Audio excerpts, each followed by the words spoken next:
মাত লাগে আপোনালোকে জোৰ দিলে তেবিলাক গীৰ্জালৈ আহিব হালেলুয়া ঠিক আছে আৰু এবাৰ praise the lord hallelujah okay আমি ঈশ্বৰৰ নাম আৰাধনা দিম আজি যিটো টপিক মই আনিছো আপোনালোকৰ মাজত যিটো বাক্য ঈশ্বৰে দিয়া বাক্য হয় এই বাক্য হাজাৰ বছৰ পুৰণি হয় আৰু ইয়াক বুজাবলৈ আমাৰ শক্তিটো নাই এই আমাৰ পৰিস্থিতি নাজানো এই আমাৰ সৃষ্টি নাজানো আমি কিন্তু বাক্যৰ যোগেদি আমি জানিবলৈ পাওঁ সেইবাবে আমি যদি পঢ়িম জেনেসিস চেপ্টাৰ আদি পুস্তক 3 অধ্যায় 9 পদ আমি তাৰ পৰাই আৰম্ভ কৰিম ইয়াত লিখা আছে বাইবেলে আমাক জনাব বিচাৰি আছে যেতিয়া আদম আৰু হাৱাই যেতিয়া পাপ কৰিলে তেওঁলোকক ঈশ্বৰে সুধিছে কি কৰিছে তেওঁলোকক সুধিছে আমি ইয়াত চাওঁ আদি পুস্তক 3 অধ্যায় আমি পাঠ কৰিম 9 পদ তেতিয়া ঈশ্বৰ জিহুৱাই মানুহক মাতি সুধিলে তুমি ক'ত আছা হালেলুয়া আমি ইয়াত শুনি আছো তেতিয়া ঈশ্বৰ জিহুৱাই মানুহক মাতি সুধিলে তুমি ক'ত আছা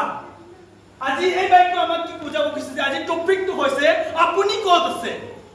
আপুনি ক'ত আছে ক'ত বুখাবা কৰি আছে আপুনি কি কৰি আছে সেই ধৰণে আদামকো কৈছে তুমি ক'ত আছা যেতিয়া আদামে পাপ কৰিলে আৰু পাপ কৰি যেতিয়া লুকাব খুজিছে তেতিয়া তেওঁ ভাবিছে ঈশ্বৰৰ পৰা মই লুকাব পাৰিম কি কৰিব খুজিছে লুকাব ভাবিছে মই লুকাই যাম পাপ কৰি ঈশ্বৰ মোক দেখি নাপাব ভাবি আছে কিন্তু ব্ৰাদাৰ ওলাই থাকিব সাম নম্বৰ 139 গীত নম্বৰ 129 কি লিখা আছে আমি চাওঁ 1 2 3 4 পদ লৈকে আমি পাঠ কৰিব ব্ৰাদাৰে তাতে কি লিখা আছে আদামে কেনেকৈ ভাবিছে যে তেওঁ লুকাব খুজি আছে ঈশ্বৰৰ পৰা আৰু ঈশ্বৰে কি কৈছে তুমি ক'ত আছা আজি মই আপোনালোকক সুধিব বিচাৰিছো আপুনি ক'ত আছে এই আদামৰ দৰে আপুনি পাপ কৰি লুকাই আছে নে আপুনি ওলাই আহিছে তুমি ক'ত আছা আপুনি ক'ত আছে মই ক'ত আছো আমি জানিব লাগে আমি ব্যৱহাৰটো আমাৰ কি হৈ আছে আমি ৰিপ্ৰেজেন্ট কাক কৰি আছো আমি ঈশ্বৰক ৰিপ্ৰেজেন্ট কৰি আছো নে আমি নিজকে ৰিপ্ৰেজেন্ট কৰি আছো না জগতৰ কাৰ্যত আমি ৰিপ্ৰেজেন্ট কৰি আছো আজি যেনেকৈ যেনেকৈ ইউটিউব ভিডিঅ' যিবিলাক আছে প্ৰায় মানুহবিলাকে আউট যিটো জগতৰ কোনবা ভাত খাইছে কোনবা মাংস খাইছে সেইবিলাকে দেখুৱাই ফুৰিছে কিন্তু ঈশ্বৰক ৰিপ্ৰেজেন্ট কৰা নাই ৰিভেলেশ্যনটো কাক যোগেদি কৰিব ঈশ্বৰে আজি আপোনাৰ আমাৰ যোগেদি কৰিব লাগে ঈশ্বৰে হালেলুয়া প্ৰেজ দ্য লৰ্ড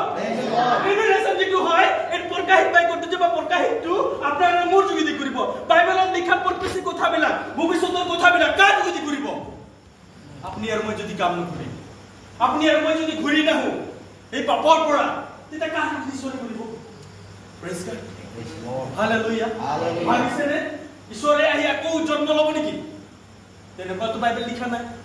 তেতিয়াহ'লে তো মিছা হ'ব আপোনাৰ মোৰ যোগেদি আচৰিত কাম কৰিবলৈ ঈশ্বৰে ৰেডি আছে প্ৰেজ গড ৰেড কৰি দিব ইছৰাইলৰ এই কথা কওঁ মোৰ যৌৱন কালৰে পৰা সিহঁতে মোক অনেকবোৰ ক্লেশ দিলে 139 সাম নম্বৰ হে জিহুৱা তুমি মোৰ বুজ বিচাৰ হৈ মোক জানিলা তুমি মোৰ বহা আৰু উঠাকো জানিছা দূৰৰ পৰা মোৰ চিত্তু বুজিছা তুমি মোৰ চলন আৰু স্বয়ং বিচাৰ কৰিছা আৰু মোৰ সকলো পথ চিনি পাইছা কিয়নো চোৱা হে জিহুৱা তুমি যি কথা সম্পূৰ্ণকৈ নাজানা এনে কোনো কথা মোৰ জিভাত নাই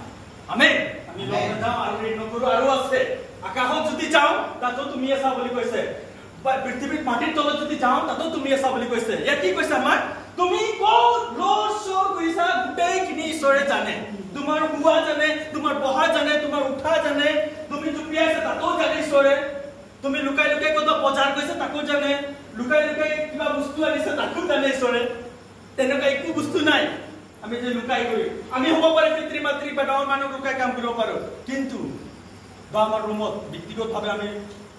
বেয়া কামবিলাক বেয়া চিন্তাবিলাক কৰিব পাৰো বা মোবাইলতো আজিকালি বহুত বেয়া কাম বেয়া চিন্তাবিলাক কৰা হৈ আছে ল'ৰা ছোৱালীবিলাকে ইয়াতবিলাকে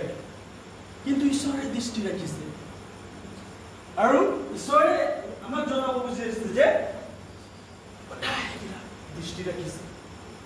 আজি আপুনি আৰু মই যদি ঈশ্বৰৰ মাত শুনি আছো তেনেহ'লে যিচয়াৰ দৰে আমি কওঁ মই ৰেডি আছো মই শুনিছো ঈশ্বৰৰ মাতটো যিচয়া চেপ্টাৰ 6 ভাৰ্ছ 8 পঢ়ি দিওঁ ব্ৰাদাৰ 6 ভাৰ্ছ 8 আজায়া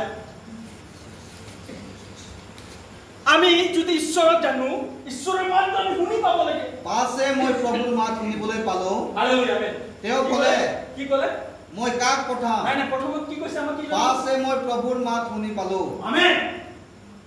আপোনালোকে শুনি পাইছে না ঈশ্বৰৰ মাত? আজি যদি আপুনি আৰু মই যদি ঈশ্বৰৰ মাত শুনি আছো তেনেহলে এই ৰেভেলেশ্যনটো ৰখি নাথাকিব। বুজি পাইছে? যিমান ভৱিষ্যতৰ কথা লিখি থৈছে আপোনাৰ মোৰ যোগেদি কৰিবলৈ আছে ঈশ্বৰে। Praise the lord. তাতকে ডাঙৰ কাম নাই। হালেলুয়া। আপনি এই দুনিয়াৰ জীৱন লৈ আপনি কান্দি আছে। আপনি 1000 years পাহৰি